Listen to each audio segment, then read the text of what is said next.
for rain, and here it is. We're up here on the Cuesta Grade right now. I'm outside the original Jamba Juice here in San Luis Obispo, where they're celebrating 20 years with free smoothies.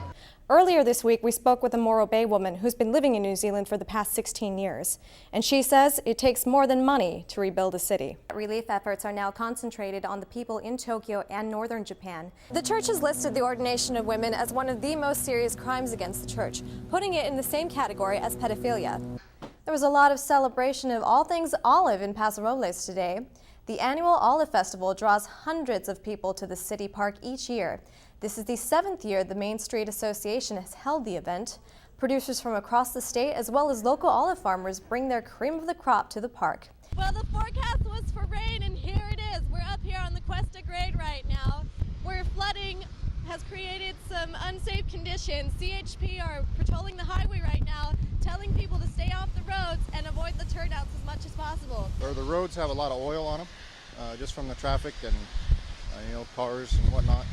And this is a new paved highway, so there's still a lot of oil on the surface, and that becomes very slick. Major hazard. We were promised 1 to 2 inches of rain, but it looks like it's going to be a lot more. I'm Jess Armstrong for CBTV News. Well, the death toll keeps climbing in Christchurch, New Zealand. 6 days after the massive quake ravaged the city, 145 people are confirmed dead, and more than 200 are still missing. The country has already received major international support, but many homes are still without water and sewer services. Earlier this week, we spoke with a Morro Bay woman who's been living in New Zealand for the past 16 years, and she says it takes more than money to rebuild a city.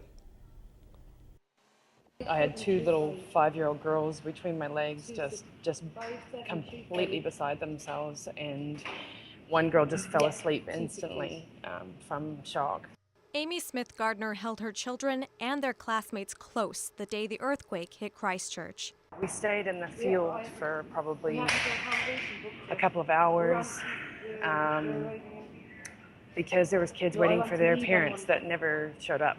Amy says the emotional devastation far outweighs the physical damage. You can rebuild a city and you can go back and try to be normal, but you're not only losing your house, but you're losing all your friends, you're losing your normality. She says the pride of the people fell with the city's cathedral. There's no optimism in Christchurch right now, as long as people are still missing. But as the search for survivors continues, the search for hope does too. We are able-bodied, so that's what I'm optimistic about. And so we are trying to reclaim a place for women that women once had in the church. Bishop Olivia Doko is a part of an underground movement of Roman Catholic women priests that began in 2002 with the secret ordination of a few women in Germany. But if it's not in line with the intent of the teaching of the church at any given time, then it's really not valid. Father Russell of Mission San Luis Obispo says that the Vatican excommunicates women priests and the bishops who ordain them.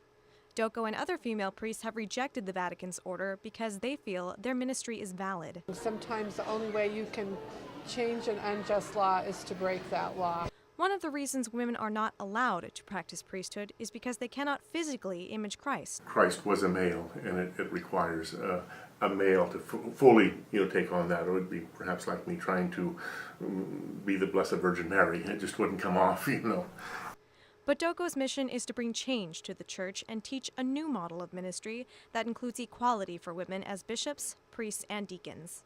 Doko and her followers will use civil disobedience to make the church a more inclusive environment and to keep reminding people that all are welcome. Jess Armstrong, KSBY News.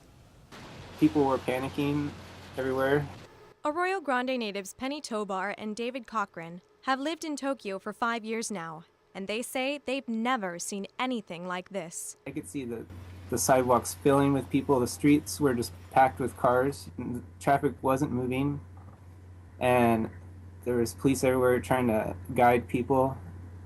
It just locked up the city. As an American in Japan, Penny says the language barrier made her feel helpless.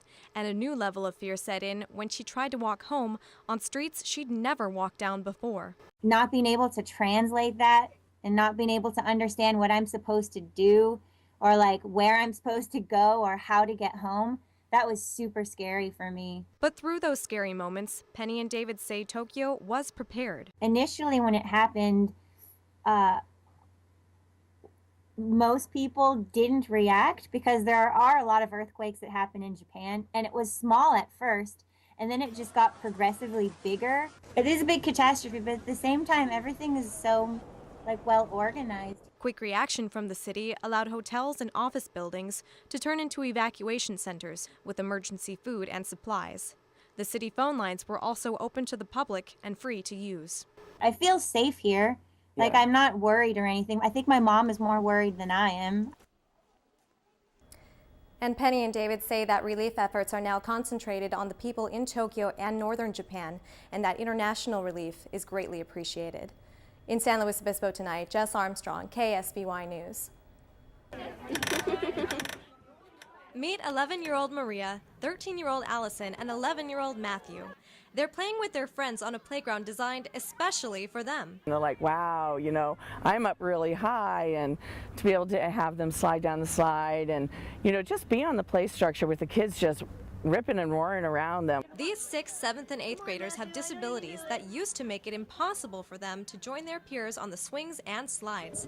So the community came together and raised the money to build an accessible, safe play structure. Because we want them to learn how to use their bodies and have physical education, and playing is part of that.